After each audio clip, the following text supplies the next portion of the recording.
Japan holds $1.1 trillion of US treasuries, and if they ever decide to dump all of those treasuries, it is going to crush the US market.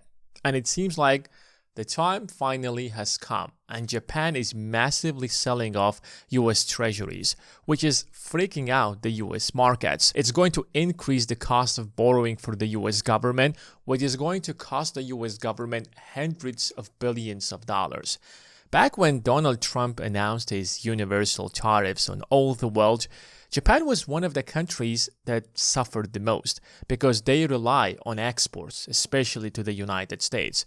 The Japanese economy is an export-driven economy, but they signed a deal with Donald Trump, a deal that was a humiliation for Japan. Japan will pay a 15% tariff by selling anything in the United States, while the US will pay a 0% tariff. When your largest client is telling you that you are going to pay an extra 15% tax, I don't think that's good news for you. In fact, cars account for 20% of Japanese exports. So when you're buying those Toyotas and Hondas, this is the main source of income for Japan. Well, there is zero tariffs on all the US companies selling in Japan. When iPhones are being sold in Japan, there is 0% tariff. When Facebook and other US tech companies are operating in Japan, there is 0% tariffs. So it's the Japanese companies that are going to suffer. Japan was also required to invest $550 billion in the United States, and the profits will be split between Japan and the United States, which is another humiliation. $550 billion is a lot of money even for a country like Japan. I mean, that's a lot of money even for the United States. So you can see that Japan didn't actually like this deal. So is Japan retaliating to Donald Trump? Japan is the largest holder of the US debt. Yes, there are other nations such as China, the UK, Canada, Belgium, but none of them even come close to Japan.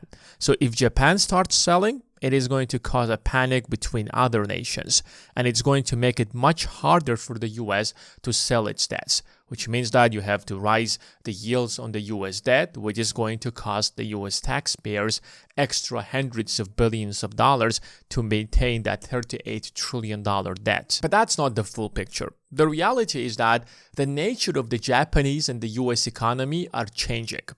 Over the last 30 years, Japan was going through a period of deflation, which means that prices are falling down.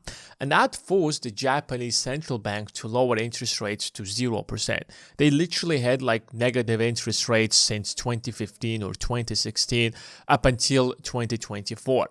And the United States was having a very high interest rates. So investors would borrow money from Japan and would buy US treasuries. And that's one of the reasons why Japan holds so many US treasuries. If you're borrowing money from the Bank of Japan at 0.5% interest rate, and then you are buying the US treasuries at 5% interest rate, you can pocket the difference. The US treasuries are safe haven assets. You know for a fact that the US government is not going to default on that debt. So you can do this transaction. You can't be borrowing money from Japan and dumping it into the US stock market because you don't know what's going to happen. If the markets collapse tomorrow, then you won't be able to pay the principal. And that's called a carry trade. And that carry trade is collapsing because the United States is lowering interest rates. And there are also news that the United States will further lower interest rates in December of this year. And that will bring the average interest rate in the US to about 3.75% to 3.5%. In fact, the chairman of the Fed will be replaced, and by the summer of the next year, most likely interest rates in the US will be about 3%. On the other hand, Japan is actually increasing interest rates. Yes, they had ultra low interest rates, but since 2024, interest rates in Japan have been risen to about 0.5%. And within the last couple of days, the chairman of the Bank of Japan hinted that Japan intends to further increase interest rates. What does that mean? That means now you can buy Japanese treasuries and invest in Japan. And higher interest rates in Japan while lower interest rates in the United States will make it impossible for these hedge funds and huge financial institutions to carry trade, borrow cheaply from Japan and invest it in the United States. So imagine you have a hedge fund that would borrow from Japan cheaply and invest it in the US treasuries. Usually you would do that with short-term treasuries because if something happens, you can exit your position very quickly. Now, you would be receiving interest on that 6-month treasuries. When that treasury would expire, you would take that principal, reinvest it back in the US treasuries and continue receiving that interest. But now, since the Bank of Japan is increasing interest rates, this deal no longer makes sense. So when your treasuries expire in the United States, you're not going to reinvest that principal. You will take that principal and give it back to the Bank of Japan. And that's why you're selling your treasuries, which is why the yields on 10-year treasuries, for example, have been rising over the last couple of days because of that. While if you look at the Japanese government bonds, you can see that since 2022, they have been rising, and now they're about 1.8%. In fact, the yields across all Japanese bonds, starting from 2-year government bonds up to 30-year government bonds, have been rising dramatically. You can make up to 30% on the long-term Japanese government bonds, and this hasn't happened for a very long time. Part of the reason that Japan ended up as the largest holder of the US debt is because every time a Japanese company would sell in the United States, they will make a profit. Now, most of that profit, yes, a portion of it will go back to Japan, but a portion of it will be invested in the US markets.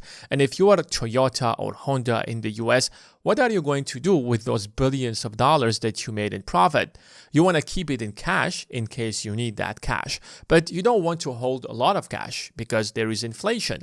So you would keep it in the US Treasury market so you can easily convert it into cash whenever you need it, and at the same time you're receiving interest on that investment. But now because there is like a 15% tariff, you're making less sales in the United States, you're making less profits in the United States, and you simply have less money to reinvest back into the US treasuries. The third reason is that since Japan had very ultra low interest rates over the last 30 years, imagine you are a Japanese pension fund and you are collecting more money that you're spending in pensions. What will you do with that extra money?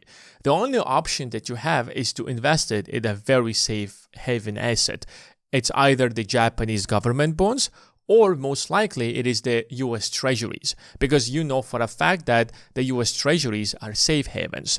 If you invested in Japan and you're getting 0.1% in interest rate or 0.5% in interest rate, that is not a decent return. So the Japanese pension funds over the last 30 years have been dumping a lot of their revenues into the US treasuries and collecting interest. But now because the interest rates in Japan are rising, the pension funds no longer see a point to keep their investments in the United States, which is why they're not reinvesting when their treasuries are expiring and bringing that money back to Japan and investing it in the Japanese government bonds, which is increasing the supply of US treasuries in the US market, which is leading to this increase in the yields. Pension funds cannot invest in risky assets. They cannot even invest in the S&P 500 because on one side you are receiving pensions, on the other side you are paying off the pensions and you're investing the extra money you are making. But you have to be able to convert that money into cash whenever you need it. So even investing it outside Japan into the United States is also a risk because exchange rates change consistently. And if the exchange rate flips against you, then you won't be able to pay the pensions. And that's why it's much better to invest it back in Japan. But when you're getting no interest from Japan and you're getting such a great interest from the United States, you are going to invest it in the United States. The real question is, will Japan continue selling off US treasuries? Well, if the United States will continue lowering interest rates and the yields on the US debt will keep falling while Japan will continue increasing interest rates, there is a very high probability that Japan will continue dumping. That's not because they want to retaliate to Donald Trump, but rather it simply makes no economic sense to keep invested in the US treasuries when you can make as much money in Japan. Everyone is simply looking for the best way to invest their money, whether these are the hedge funds from Wall Street or the Japanese pension funds. The real question is that, do you know what's the best investing strategy for you? If you haven't found that yet, then check out the first link in the description of this video.